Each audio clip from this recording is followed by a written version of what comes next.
बच्चों, आज हम अर्थशास्त्र यानी इकोनॉमी पर एक सामान्य चर्चा करेंगे और इकोनॉमी विषय को किस प्रकार से पढ़ना चाहिए और उसकी किस प्रकार समझ बनाई जाए, ये हम आपको सिखाने का प्रयास करेंगे। एक ही क्लास में आप पूरे विषय को आसानी से समझ सकते हैं और सरल तरीके से आपको समझाने का हम प्रयास करेंगे।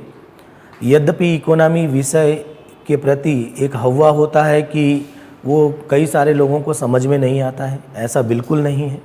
आपको हम ये कहना चाहते हैं कि सरल से सरल तरीके से इकोनॉमी को पढ़ना और समझना कैसा चाहिए वो हम आपको सिखाएंगे और आप बिल्कुल इसको हव्वा ना बनाएं। यद्यपि थोड़े से टेक्निकल वर्ड्स इसमें होते हैं, लेकिन ये पूरा का पूरा इकोनॉमी जो है वो आपके दैनिक जीवन से जुड़ा हुआ मुद्दा होता है।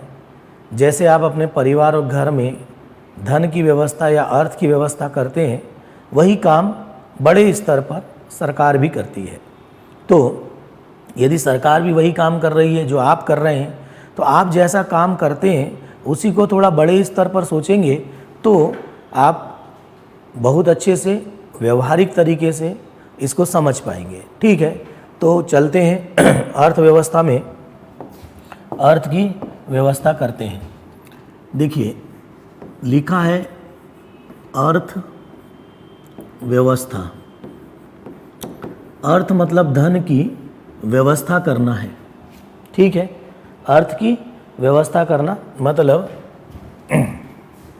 सामान्य भाषा में कहें तो धन की व्यवस्था करना, धन की व्यवस्था करना। ठीक है, धन की व्यवस्था करना इस विषय में शामिल है। अब धन की व्यवस्था पहले नंबर पर प्रत्येक व्यक्ति अपने लिए धन की व्यवस्था करता है। ठीक है, व्यक्ति प्रतिदिन के खर्चे के लिए, प्रतिदिन के खर्च के लिए धन की व्यवस्था करता है। अब प्रतिदिन के खर्च के लिए यदि वह व्यवस्था करता है तो पहले उसको कहीं ना कहीं से धन को अर्जित करना होगा, यानी वो आय को पहले सृजित करेगा, उसके साथ फिर उसका खर्च करेगा। तो कुल मिलाकर यहाँ पर खर्च को अब हम व्यय कहते हैं। ठीक है ना। तो आय और व्यय प्रतिदिन का एक व्यक्ति भी तय करता है कि उसकी कितनी आय होगी और उसमें से कितना वो व्यय करेगा। ठीक है, और प्रतिदिन के खर्चे की वो व्यवस्था करेगा। प्रतिदिन के इस बाद फिर वो महीने के खर्च की व्यवस्था करता है पूरे, फिर प्रयास करता है कि साल भर के खर्च की व्यवस्था करें, साल भर की व्यवस्था करें। ये प्रत्येक व्यक्ति इस प्रकार से काम करता है। व्यक्ति से थोड़ा बड़ा रूप पर आए तो आते हैं परिवार पर। अब परिवार के भीतर अर्थ की व्यवस्था, परिवार भी अपने प्रतिदिन के खर्च के लिए व्यवस्था करेगा, प्रतिदिन के बाद महीने के खर्च की व्यवस्था करता है, फिर वर्ष भर के खर्च की व्यवस्था परिवार करता है अपनी। तो इस पूरे में वो अपनी आय सृजित करेगा कि कहाँ से पैसा आएगा, और जब आएगा तो उसमें से कितना खर्च किया जाए ये वो डिसाइड करता है। आय और व्यय है ना, आय और खर्च यानी व्यय, ये दोनों का प्रयास करता है कि संतुलन बना के चले। यदि वो संतुलन नहीं बनाएगा, आय उसकी कम हो और व्यय ज़्यादा हो जाए तो उस पर कर्ज का बोझ बढ़ेगा, स्वाभाविक है। तो ये तो पहली बात हमने की व्यक्ति के स्तर पर, फिर हमने बात की परिवार के स्तर। परिवार के स्तर पर पैसों का मैनेजमेंट अधिकांशतः भारत के संदर्भ में अगर हम देखते हैं तो महिलाएं जो है वो आय व्यय का हिसाब किताब अधिकांशतः रखती है। तो कहते हैं कि अर्थव्यवस्था एक आदर्श गृहिणी की व्यवस्था है। यानी एक परिवार के भीतर एक गृहिणी यानी एक महिला, जिसको आदर्श गृहिणी कहते हैं, वो एक सबसे बेहतर मैनेजमेंट करती है। क्योंकि महिलाएं कुछ पैसा खर्च करती है तो कुछ पैसे को इस प्रकार से दबा कर रख देती है कि जब कभी परिवार के ऊपर कोई विपत्ति या संकट आए, कोई बीमार हो जाए, तब उस समय वो पैसे को बाहर निकालती है। या परिवार में कोई शादी विवाह का फंक्शन होता है, उस दौरान वो पैसे बाहर निकालती है। तो कुछ पैसा उसने सेव कर लिया, जमा कर लिया, कुछ पैसे को वो प्रतिदिन के महीने के खर्च में व्यय करती है, और कुछ पैसा कहाँ से आएगा वो सारे सोर्सों पर उसकी नज़र होती है। इसीलिए एक आदर्श गृहिणी की जो व्यवस्था है उसको अर्थव्यवस्था कहते हैं। थोड़ा सा और आगे बढ़ते हैं, परिवार के बाद आते हैं राज्य पर। यहाँ राज्य का मतलब है देश, ठीक है।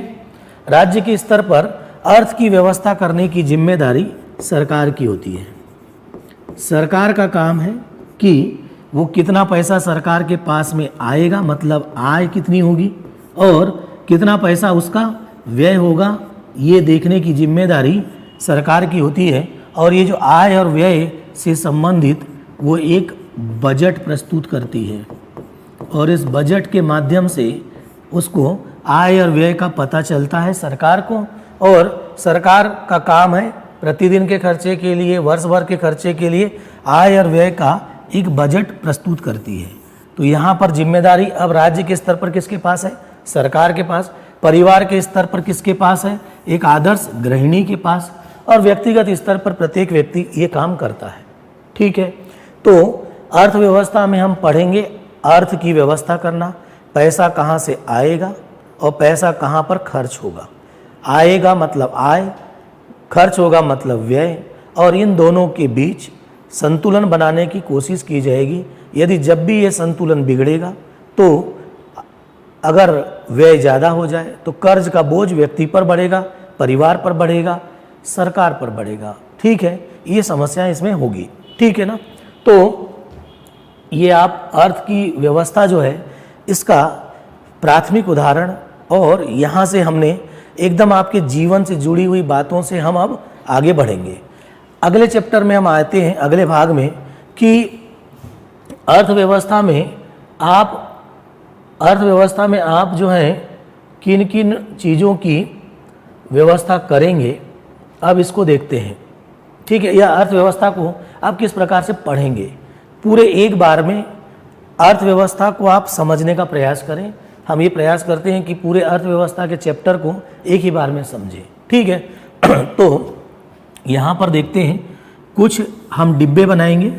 इन डिब्बों में आप देखिए, पहला डिब्बा है जो अर्थ की व्यवस्था करता है वो है सरकार, ठीक है ना। अर्थ की व्यवस्था करने वाला जो डिब्बा है पहला है सरकार। सरकार का काम है अर्थ की व्यवस्था करना। अब अर्थ की व्यवस्था करने के लिए सरकार लगाएगा टैक्स। कहाँ से आएगा पैसा? कर से आएगा। इसका काम है सरकार का कर लगाना। अब कर किन किन पर लगाएगा? तो कर लगाने के लिए एक डिब्बा होगा ऊपर जिन पर वो कर लगाएगा। उसमें ये जो डिब्बा है, इस डिब्बे को बोलते हैं, एक डिब्बा हो गया सरकार का, ठीक। दूसरा डिब्बा जो है उसको बोलते हैं उत्पादक क्षेत्र। उत्पादक क्षेत्र बोलते हैं।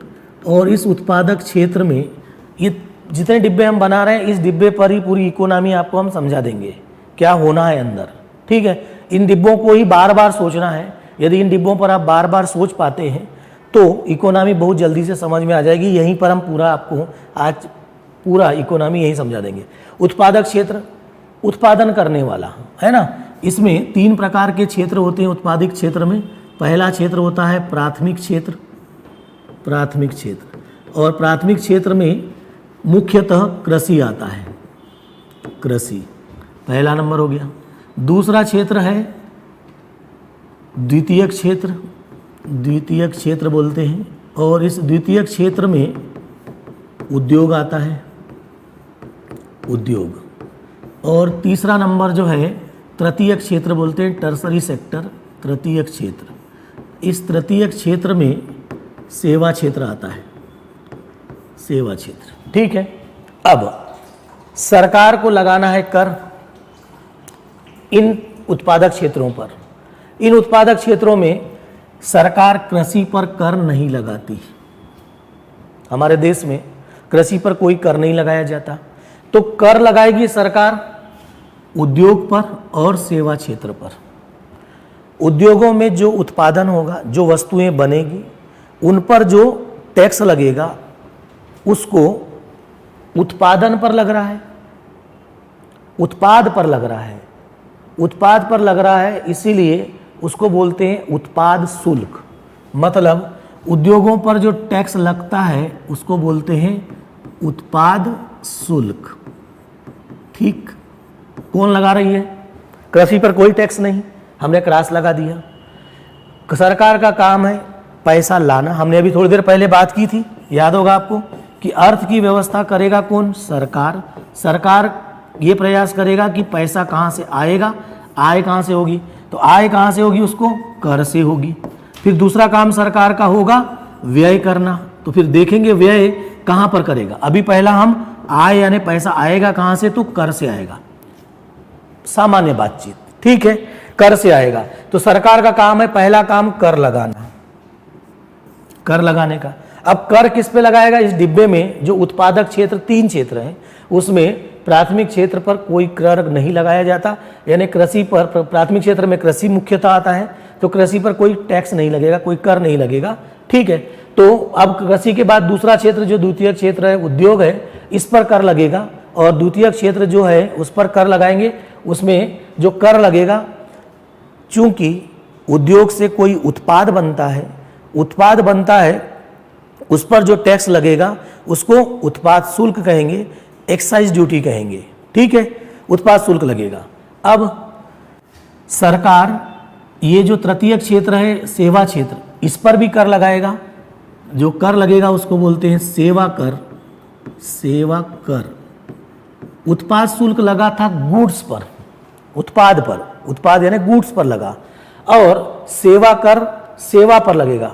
जैसे कोई व्यक्ति बैंक में पैसा जमा करता है या निकालता है तो उसको जो सर्विस मिलती है वो सेवा कर में आएगी।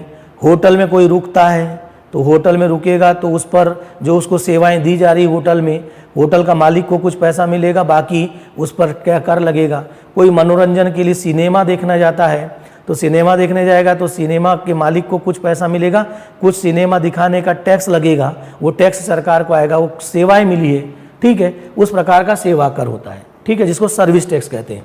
उत्पाद शुल्क गुड्स पर लगा और सेवा कर सर्विस पर लगा, इन दोनों को हमने मर्ज कर दिया।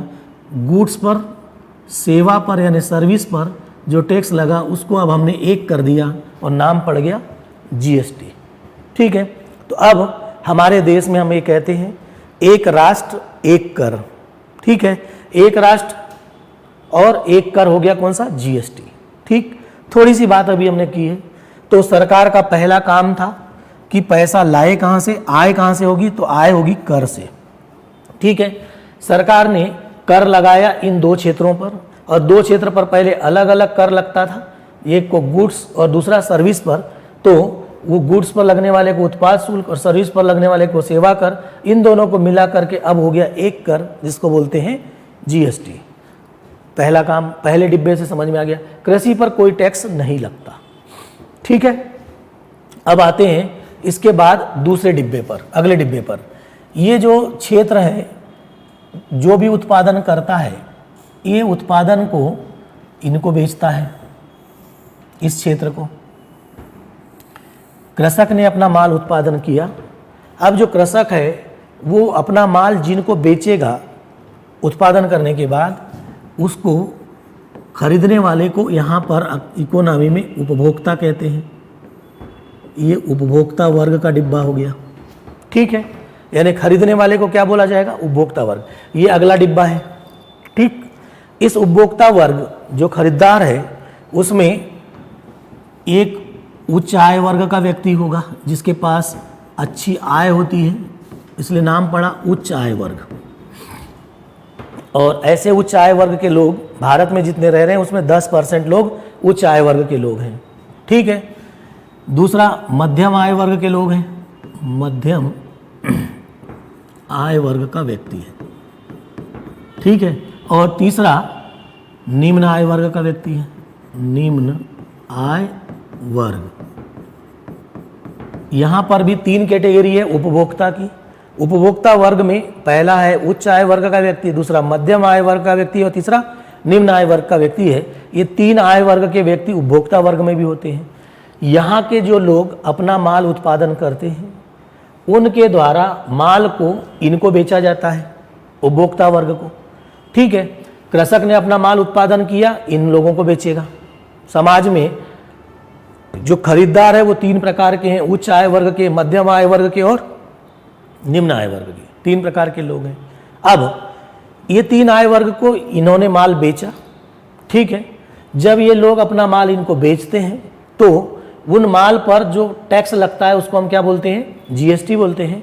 इनको बेचा गया, इनके द्वारा बेचा गया माल पर सरकार ने वसूल कर लिया जीएसटी। ठीक है। पैसा मिला सरकार को। मैंने अभी इसी डिब्बे से बात बताई। अब आते हैं, सरकार का दूसरा काम कर लगाना है। इस डिब्बे पर कर लगा लिया, इस डिब्बे में इस पर कर नहीं लगा, इन 2 पर लगा। सरकार का काम है कर लगाना, सरकार यहाँ पर भी कर लगाएगी। ठीक है। यहाँ पर जो सरकार कर लगाती है वो इस वर्ग पर लगाती है, मुख्यतः उच्च आय वर्ग पर। उच्च आय वर्ग पर जो टैक्स लगता है उसको हम कहते हैं इनकम टैक्स, आय कर। आय पर लगा कर है इसलिए हम उसको क्या बोलते हैं, आय कर। तो सरकार जो है एक और कर लगाती है इन वर्गों पर, जो यहाँ का उच्च वर्ग है। कौन सा? उच्च आय वर्ग का व्यक्ति है, उन पर आय कर लगता है। इस डिब्बे पर 2 प्रकार का 2 क्षेत्र था, उन पर टैक्स लगा, जीएसटी था। ठीक। तो अब सरकार ने फिर से कर लगाया। अब कर जो लगा यहाँ पर उच्च आय वर्ग पर लगा, जिसका नाम है आयकर। तो सरकार ने एक कर लगाया जीएसटी और दूसरा कर लगा दिया आयकर, आयकर। ठीक। मुख्यतः उच्च आय वर्ग पर इनकम टैक्स लगता है। कुछ इनकम टैक्स मध्यम वर्ग के लोगों पर भी लगेगा, मध्यम आय वर्ग का जो व्यक्ति है उन पर भी लगेगा, कुछ इनकम टैक्स इन पर भी लगेगा, मध्यम आय वर्ग। इन निम्न आय वर्ग वालों पर कोई टैक्स नहीं लगेगा, इनकम टैक्स। इनको टैक्स से छूट दी जाती है। कौन से वर्ग को? निम्न आय वर्ग को। जैसे यहाँ पर प्राथमिक क्षेत्र था, जो कृषि था, उन पर टैक्स नहीं लगा, उनको टैक्स से छूट दी गई। इन 2 पर लगा। इनमें विशेषकर टैक्स लगता है इन पर, लेकिन कुछ मध्यम आय वर्ग के लोगों पर भी टैक्स लगता है, इनकम टैक्स जिसको कहते हैं, और इन पर बिल्कुल नहीं लगता, निम्न आय वर्ग पर। ठीक है। तो सरकार के पास पैसा आने के 2 स्रोत हैं मुख्यतः, जो कर से आता है। एक आता है जीएसटी से और एक आता है आयकर से। डिब्बे आपको समझ में आने लगे हैं किन पर टैक्स लगा। ठीक है। अब निम्न आय वर्ग पर टैक्स नहीं लगेगा, कृषि पर टैक्स नहीं लगेगा, ये इनको छूट दी गई है। ये हो गया सरकार के पास आने वाला पैसा, आय हो गई सरकार की। ठीक है। अब सरकार का काम है दूसरा क्या करना, व्यय।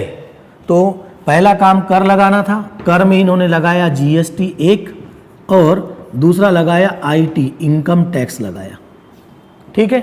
आयकर लगाया, देख लिया आपने कहाँ कहाँ लगा। अब सरकार का दूसरा काम है आय होने के बाद उसका क्या करना, व्यय करना। ठीक है। तो कर लगा करके पैसा लाया, अब इसका काम है व्यय करना। तो खर्च करने के लिए सरकार कुछ देगी अनुदान और कुछ सब्सिडी देगी, ठीक है। और कुल मिलाकर ये अनुदान और सब्सिडी जो है कुछ योजनाओं के माध्यम से दी जाएगी। ठीक है। अब ये जो अनुदान दिया जाएगा या सब्सिडी दी जाएगी, ये किन को देंगे, जिन पर टैक्स नहीं लगा, कृषक को दिया जाएगा अनुदान। जैसे कृषक को अनुदान दिया जाएगा, इस डिब्बे में देखो किसको अनुदान मिलने वाला है, कृषक को मिलेगा, यानी कृषि में अनुदान मिलेगा। यहाँ कृषक लिख दे रहे हैं। ठीक है। विशेषकर कृषक वर्ग को अनुदान दिया जाएगा। किस प्रकार से देते हैं, कई प्रकार से सरकार कृषकों को अनुदान देती है। जैसे अगर कृषक उर्वरक खरीदता है, अगर कृषक उर्वरक खरीदेगा तो स्वाभाविक है कि उर्वरक का रेट 1500 रुपये था, सरकार ने उसका रेट कम करा के 1000 रुपये करा दिया। 500 रुपये का जो नुकसान था वो सरकार ने वहन किया, ठीक है, उसको सब्सिडी कहेंगे। ठीक है, क्या कहेंगे? सब्सिडी कहेंगे। तो सरकार ने 1500 रुपये के उर्वरक को किसानों को दिलवा दिया 1000 रुपये में, और 500 रुपये का जो नुकसान हुआ वो सरकार ने वहन किया। तो सरकार के पास जो पैसा आया था कर से, वो खर्च हो रहा है यहाँ पर अनुदान और काय में, सब्सिडी में खर्चा हो रहा है। पहली बात, ठीक है ना, अनुदान और सब्सिडी में क्या हो रहा है? खर्च हो रहा है। तो जो खर्च है सरकार का वो कृषक के पास गया, पहला, क्योंकि ये जो क्षेत्र है इसमें सबसे कमजोर क्षेत्र ये वाला है, कमजोर क्षेत्र है, प्राथमिक क्षेत्र। कृषक जो है या कृषि जो है वो सबसे कमजोर क्षेत्र में आती है। तो इनको क्या देते हैं? अनुदान देते हैं, सब्सिडी देते हैं। एक बात। दूसरा, इस डिब्बे में जिन पर टैक्स नहीं लगा था वो था निम्न आय वर्ग का व्यक्ति। इस निम्न आय वर्ग के जो व्यक्ति है, इस निम्न आय वर्ग के व्यक्ति को सरकार बहुत सारा अनुदान देती है।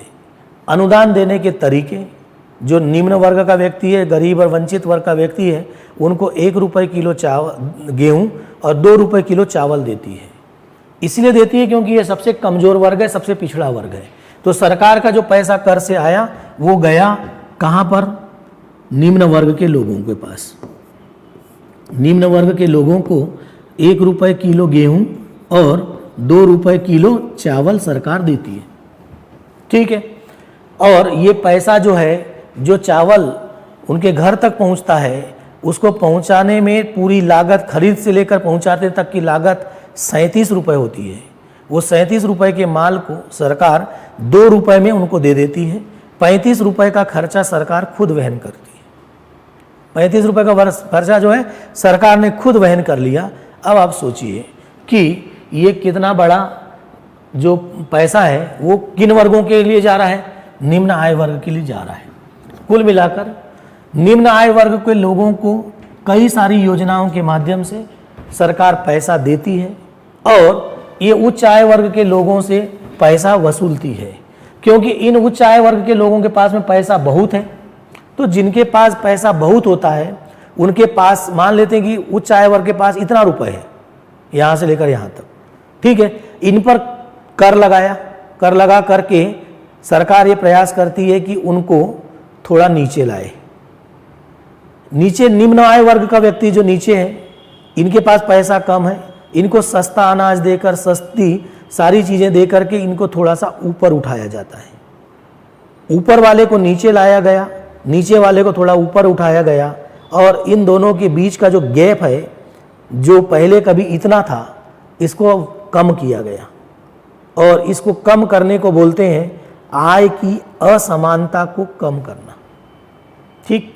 तो इस डिब्बे में इस वर्ग को मिला अनुदान, और सरकार का उद्देश्य यह है कि इस पूरे डिब्बे में आय की असमानता कम करना,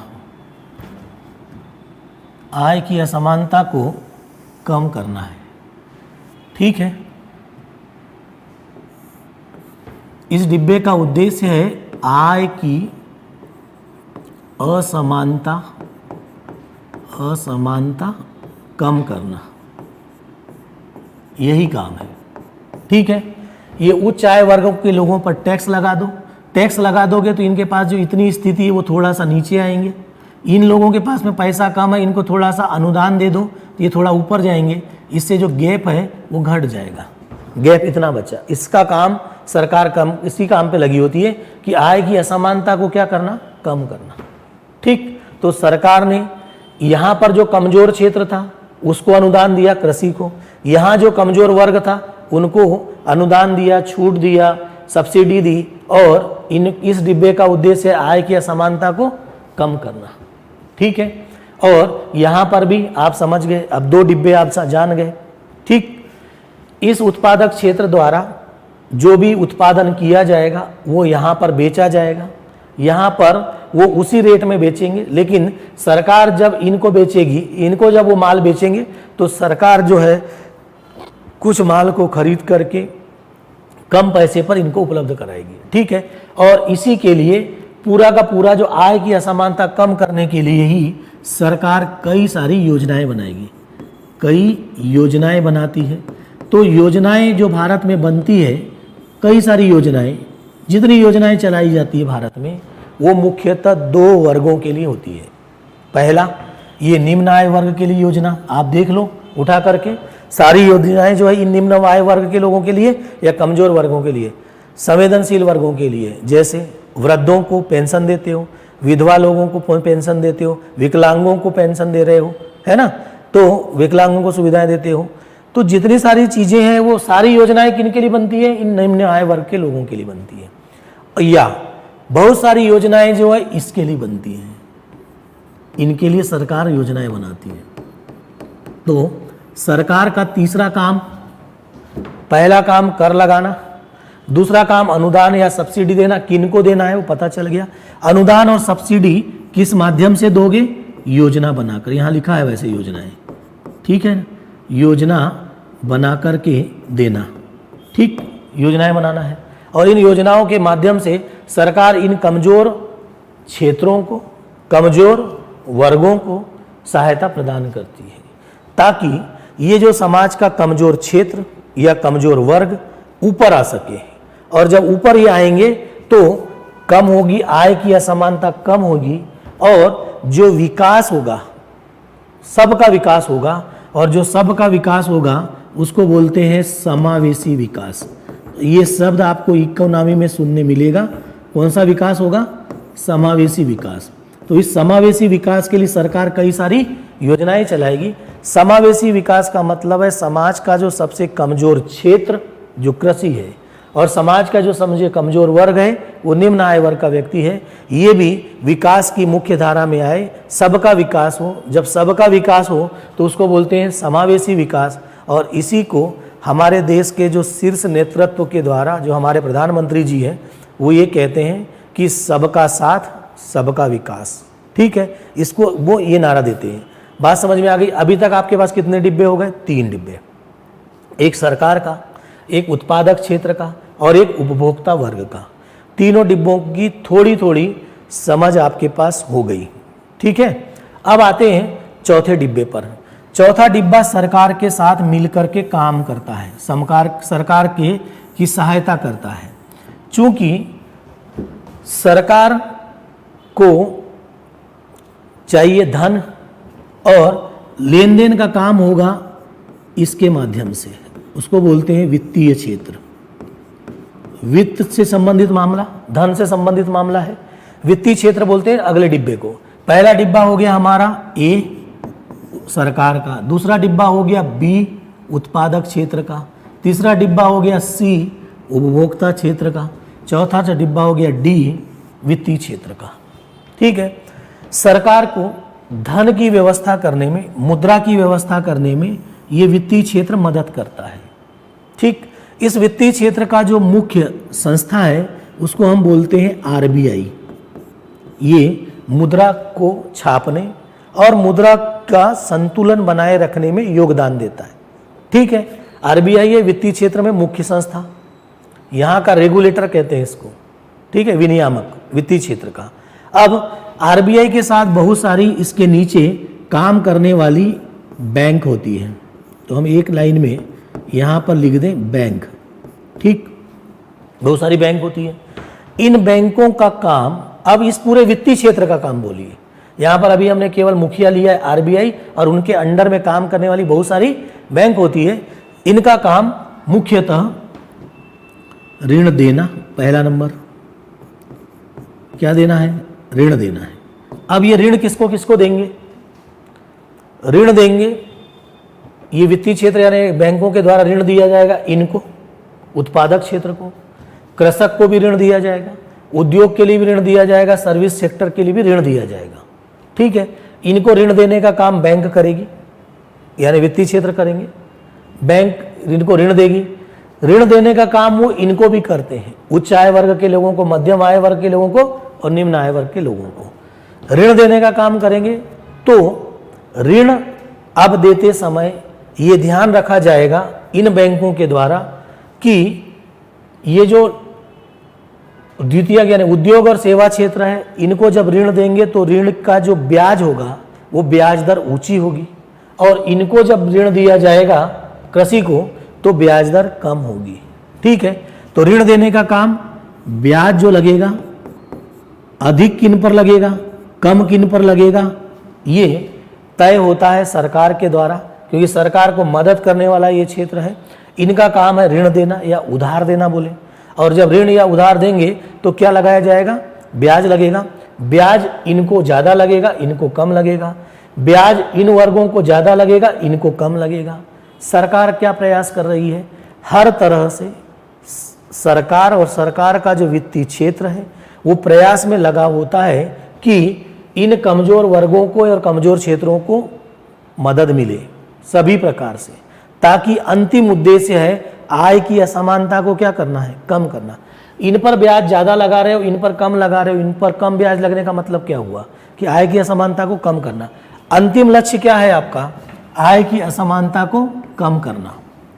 ठीक है, और उसी को आय की असमानता को कम करने को हमने नाम दिया है समावेशी विकास। ठीक है, क्या नाम दिया, समावेशी विकास। आपको अगर समावेशी विकास अभी समझने में आसानी ना हो तो आप ये प्रयास करिए कि सरकार का मुख्य गोल क्या है। सरकार का मुख्य गोल है आय की असमानता को कम करना। ठीक है, आय की असमानता को कम करना है, सबको बराबर के धरातल पर लाना।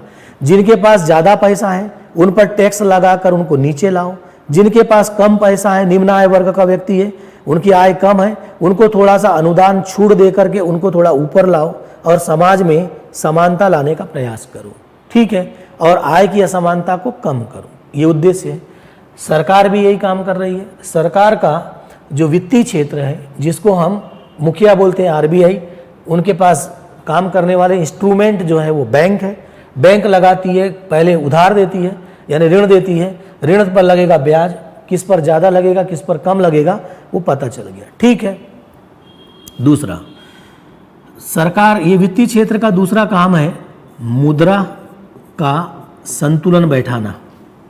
ठीक है, मुद्रा का संतुलन बैठाना और मुद्रास्फीति शब्द एक आया। मुद्रास्फीति का मतलब मुद्रा का मूल्य कम हो जाए और वस्तु का रेट बढ़ जाए तो उसको कंट्रोल करने की जिम्मेदारी भी इनकी है, आरबीआई की है। यानी मुद्रा की स्फीति हो जाए मतलब मुद्रा बहुत ज़्यादा बाजार में फैल जाए, ठीक है, जिसको तरलता फैल जाना बोलते हैं। इन सब बिंदुओं पर काफ़ी चर्चा हम करेंगे।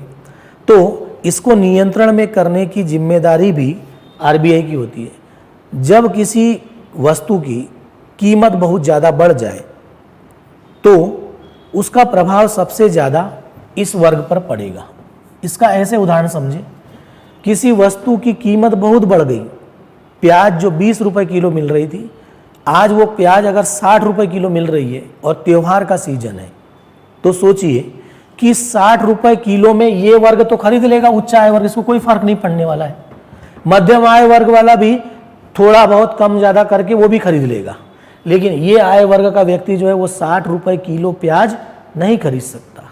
ठीक है, तब ऐसा वर्ग जो हमारा सबसे कमज़ोर वर्ग है, निम्न आय का वर्ग का व्यक्ति, उसको प्याज 60 रुपए किलो में खरीदने के लिए उसके पास आय नहीं है, उसके पास पैसा नहीं है, तब आरबीआई की जिम्मेदारी है कि वो मुद्रास्फीति जिस भी वस्तु की बढ़ी है उसको कम करने का प्रयास करे।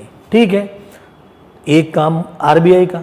इसी मुद्रास्फीति को कम करने का काम है सरकार का, कि सरकार उस वस्तु की जो आपूर्ति घट गई है, प्याज घट गई है, प्याज नहीं है देश में, तब सरकार की जिम्मेदारी है कि वो बाहरी विश्व से, इस बाहरी विश्व से, बाह्य विश्व से प्याज खरीद कर देश में उपलब्ध कराए। ठीक है, ये जिम्मेदारी किसकी है, सरकार की। तो सरकार अब अगला डिब्बे से जुड़ जाएगा, वो है बाह्य विश्व। 5 डिब्बे हमारे पास है। यदि देश में प्याज की कमी पड़ जाए, प्याज का उत्पादन नहीं हुआ हो, तो सरकार की जिम्मेदारी है कि विदेशों से माल को खरीदे। खरीदने का मतलब है क्या करें? आयात करें, ठीक है। और कभी माल अपने पास ज़्यादा हो जाए तो उस माल का निर्यात भी करें। जो आयात और निर्यात हम करते हैं, ठीक है, वो काम तो इन्हीं क्षेत्र को करना है। सरकार खरीदने में मदद करवाएगी, ठीक है, और खरीद करके माल पहुंच जाएगा यहाँ पर, जैसे हमने प्याज की बात की, ठीक है। तो माल जब खरीदा जाएगा तो आयात कहलाएगा। यदि हो सकता है कि हमारे पास प्याज का बहुत ज़्यादा उत्पादन हो गया और माल का जो रेट है बहुत ज़्यादा गिर जाता है, तब सरकार ये प्रयास करेगी कि यहाँ का अतिरिक्त माल को इस बाहरी विश्व में बेच दे। अपने देश के अलावा अन्य देशों में भी माल को बेचना, वो कहलाएगा बाहरी विश्व, है ना। तो इसके लिए आयात और निर्यात दो संकल्पनाएं हैं और इसको बोलते हैं विदेशी व्यापार, ठीक है ना। क्या बोलेंगे? विदेशी व्यापार। तो विदेशी व्यापार एक बहुत बड़ी संकल्पना है जो बहुत महत्वपूर्ण है, ठीक है। तो अब हमारे पास दो बातें आ गई है। एक तो जब आपके पास कमी हो जाएगी माल की देश के भीतर तो आप माल का आयात करोगे, और यदि माल का उत्पादन बहुत ज़्यादा हो गया तो हम प्रयास करेंगे कि माल को देश से बाहर बेचें, निर्यात करें।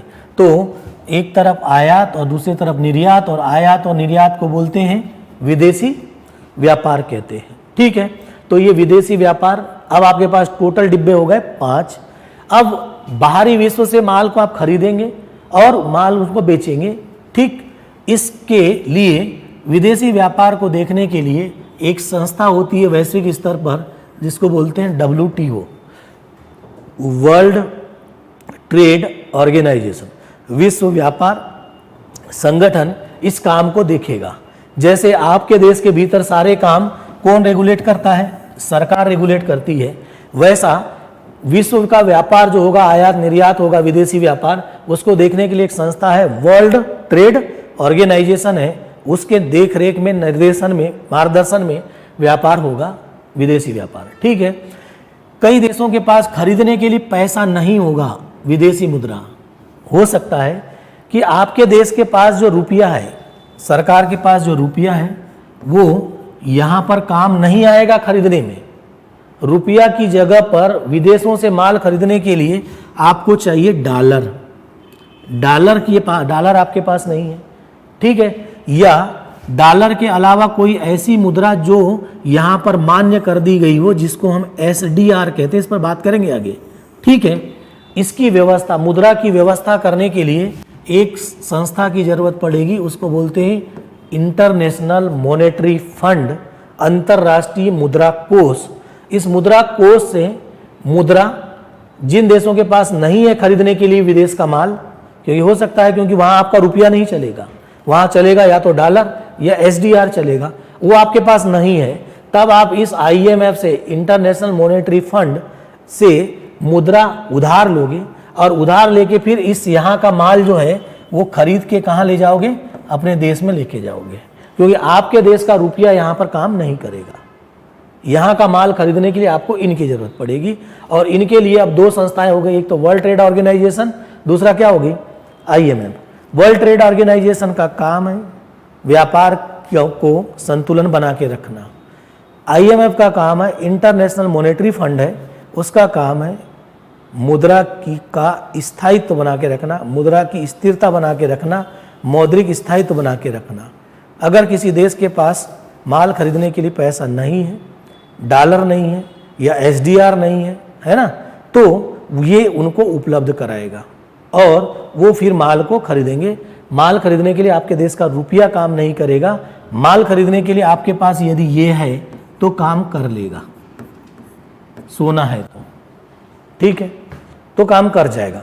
तो बात को थोड़ा समझ में आई होगी आप लोगों को कि एक और डिब्बा है बाह्य विश्व, यहाँ से हम माल को आयात करेंगे या निर्यात करेंगे। अब एक और चीज़ को देखते हैं, ये जो हमारा उत्पादक क्षेत्र है, उत्पादक क्षेत्र अपने माल को दो जगह बेच सकता है। उत्पादक क्षेत्र जो भी उत्पादन करेगा वो माल को हम यहाँ पर बेचेंगे अपने देश के भीतर। देश के भीतर अगर माल बेचते हो अपने देश के लोगों को, उपभोक्ता वर्ग को, तो इन लोगों को बेचने पर जो व्यापार होगा उसको आप बोलोगे आंतरिक व्यापार, आंतरिक व्यापार बोलोगे। ठीक है।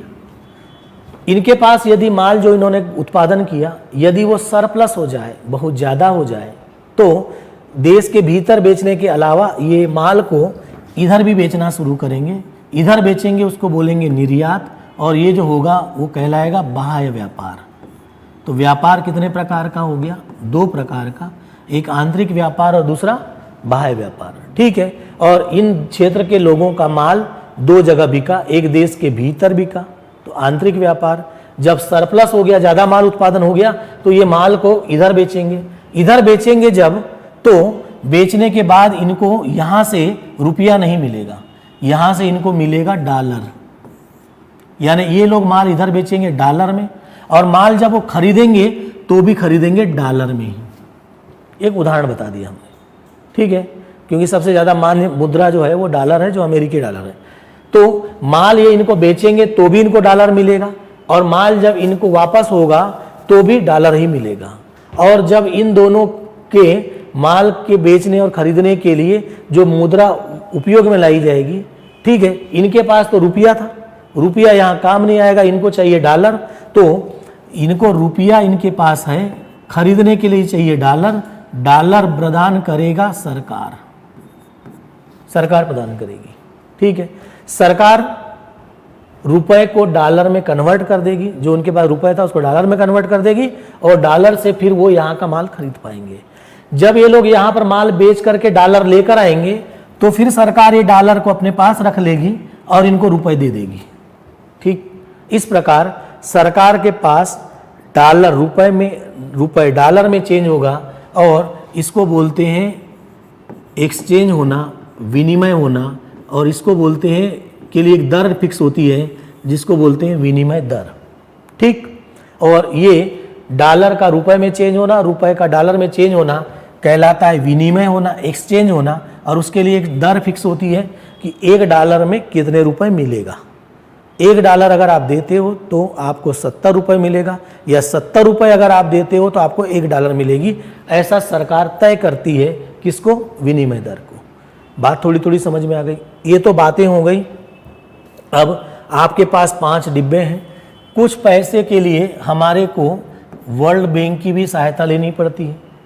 तो ये संस्थान है जो बाहरी विश्व में काम करते हैं, और बाहरी विश्व के देशों से आप माल को खरीदते और बेचते भी हो। और इन सब के लिए ये जो सरकार का डिब्बा है वो बाहरी विश्व से जुड़ेगा, और जब ये उनसे जुड़ेगा तो सरकार एक नीति बनाएगी। इनसे जुड़ी हुई एक नीति जो बनती है वो नीति नंबर 1 है, पहला नंबर की नीति, जिसको हम विदेशी व्यापार नीति कहेंगे।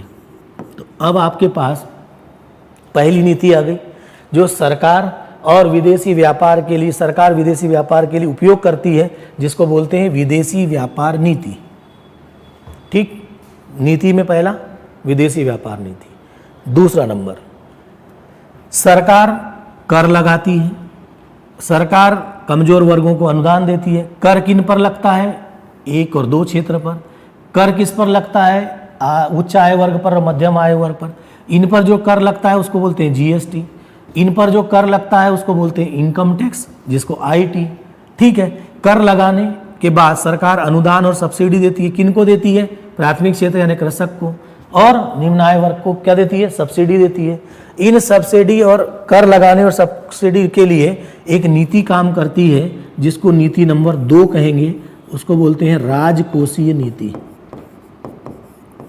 इस राजकोषीय नीति में किस पर कितना कर लगेगा और कितनी उनको अनुदान किसको दिया जाएगा, ये सब कुछ इस नीति में होता है। उसको बोलते हैं राजकोषीय नीति। तो 2 नीतियां हो गई। अब पूरे इकोनॉमी में पहली नीति है विदेशी व्यापार नीति, और दूसरी नीति है राजकोषीय नीति। ठीक। अब यहाँ पर बैंक का काम है, जहाँ पर मुख्यतः आरबीआई काम करती है। इसका मुख्य काम है मुद्रा की व्यवस्था करना। ये इसका काम है मुद्रा छापना, मुद्रा का संतुलन बैठाना, मौद्रिक स्थायित्व बनाए रखना। यहाँ पर आरबीआई का है। यहाँ पर मौद्रिक स्थायित्व बनाए रखने की जिम्मेदारी आईएमएफ के पास थी। ठीक है। इंटरनेशनल मॉनेटरी फंड था। ये देश के भीतर मुद्रा की व्यवस्था बनाए रखने की जिम्मेदारी आरबीआई के पास है।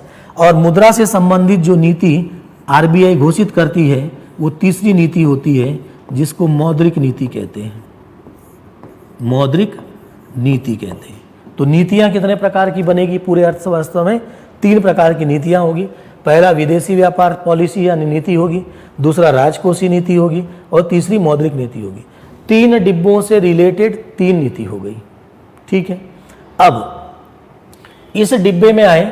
इस डिब्बे में मुख्यतः उद्योग, जिस पर बहुत ज़्यादा फोकस सरकार करती है, और इस उद्योग से रिलेटेड भी एक नीति बनेगी, नीति नंबर 4, जिसको औद्योगिक नीति कहेंगे। तो अब आपके पास नीति कितनी हो गई? 4। पहला विदेशी व्यापार नीति, दूसरा राजकोषीय नीति, तीसरा मौद्रिक नीति, और इस डिब्बे से रिलेटेड जो उद्योग है उससे रिलेटेड औद्योगिक नीति। ठीक है, इसके अलावा सरकार कई सारी योजनाएं चलाती है। ये योजनाएं विशेषकर इस निम्न आय वर्ग के लिए चलती है। पूरे इकोनॉमी में आप यही पढ़ते हो कि कई सारी योजनाएं सरकार के द्वारा चलाई जाएगी, विशेषकर निम्न आय वर्ग के लोगों के लिए योजना चलेगी या कृषक के लिए योजना चलेगी, कृषक के लिए योजनाएं बनाई जाएगी। ठीक है, तो योजनाएं 2 मुख्यतः कृषक एक क्षेत्र के लिए, कमजोर क्षेत्र है वो, और निम्न आय वर्ग के लिए। कुल मिलाकर सरकार जो है वो योजनाएं बनाती है कमजोर क्षेत्रों के लिए, कमजोर वर्गों के लिए। ठीक है, और कई सारी योजनाएं आपको बनाकर दी जाएगी, देखने मिलेगी। ठीक है, तो जब भी योजनाओं को देखोगे तो इनको देखना है कि किन के लिए बनेगी और क्यों बनेगी। पूरा का पूरा इस इकोनॉमी का एकमात्र उद्देश्य है, लक्ष्य है, वो दिखता है आय की असमानता को कम करना, उच्च आय वर्ग के लोगों पर टैक्स लगाना, निम्न आय वर्ग के लोगों को अनुदान देना, छूट देना, और जो आय की असमानता का जो गैप है इसको कम करना। ये पूरा का पूरा इस इकोनॉमी के पार्ट में आपको इसी को आय लक्ष्य को ध्यान रखना है। और जो आय की असमानता कम करना आप चाहते हो उसी को नाम दिया जाता है समावेशी विकास। तो इकोनॉमी में अगर आप ये कहना शुरू करें कि लक्ष्य क्या है, तो आय की असमानता को कम करना या समावेशी विकास करना। ठीक है, इन पूरे डिब्बों के आपसी रिलेशन को आपको देखना है। इस वित्तीय क्षेत्र के द्वारा उधार दिया जाएगा इस क्षेत्र को, इस वर्ग को। इनको जब वो उधार देगा तो उच्च आय वर्ग पर टैक्स अधिक लगाएगा, ब्याज अधिक लगाएगा। इन आय वर्गों पर ब्याज बिल्कुल नहीं लगाएगा, उनको छूट देगा, क्योंकि इनको तो हमको ऊपर लाना है, ये समाज का सबसे कमजोर वर्ग है। ठीक है, तो सारे डिब्बे एक दूसरे से लिंक हो जाते हैं। इन 5 डिब्बों पर ही पूरी इकोनॉमी खत्म हो जाती है। अब आपको राजकोषीय नीति की अच्छी समझ होनी चाहिए, मौद्रिक नीति की अच्छी समझ होनी चाहिए, औद्योगिक नीति में क्या करेंगे, विदेशी व्यापार नीति में क्या करेंगे, और ये जो निम्न आय वर्ग के लिए लोगों के लिए कई सारी योजनाएं चलाई जाएगी। और इस प्रकार से पूरा का पूरा इकोनॉमी सिर्फ एक चार्ट से आप समझ सकते हो। ठीक है, इन पर अब थोड़ा सा डेप्थ में जाकर के काम करने की आवश्यकता है। आप जितना अंदर जाएंगे अब चीज़ों को एक एक को अलग कर करके हमको देखना पड़ेगा, परंतु इकोनॉमी में केवल आपको इतना ही पढ़ना होता है। ठीक है, अब आप जब भी कोई चीज़ आती है, कोई भी योजना चले, सरकार कुछ भी काम करे, सरकार कुछ भी काम करती है तो आपको सब डिब्बों पर सोचना है कि सरकार अगर कोई भी योजना लॉन्च करे तो उसका प्रभाव यहाँ कितना पड़ेगा, यहाँ कितना पड़ेगा, यहाँ कितना पड़ेगा, यहाँ कितना पड़ेगा। मतलब आप कोई भी काम सरकार करती है उनका प्रभाव इन चारों डिब्बों पर सोचना है। यही इकोनॉमी पढ़ने का तरीका है। यदि आप ये सोच लेते हैं कि अगर सरकार कोई योजना लाती है यहाँ क्या प्रभाव पड़ेगा, यहाँ क्या पड़ेगा, यहाँ क्या, यहाँ क्या, अगर आपने चारों में सोच लिया तो आपको इकोनॉमी पढ़ना आ जाएगा। ठीक है, हम प्रयास करेंगे कि आपको सरल तरीके से इनको पढ़ना सिखाएं। ठीक है, और अभी तो आज ये शुरुआती क्लास है, इसमें आपने इतनी सारी चीज़ों को देख लिया। ठीक है, एक साथ विचार कर लिया। अब इसके डेप्थ में जाकर के अगली क्लास से हम चीज़ों को पढ़ेंगे। आप इसको खुद से अपना ये चार्ट बनाएं और खुद से सोचना शुरू करिए, जैसा हमने आपको बताया है कि कैसा घटनाक्रम होता है। फिर इसके अंदर जाकर के फिर एक एक सेक्शन को पकड़ के फिर उसको खोल करके हम पढ़ेंगे।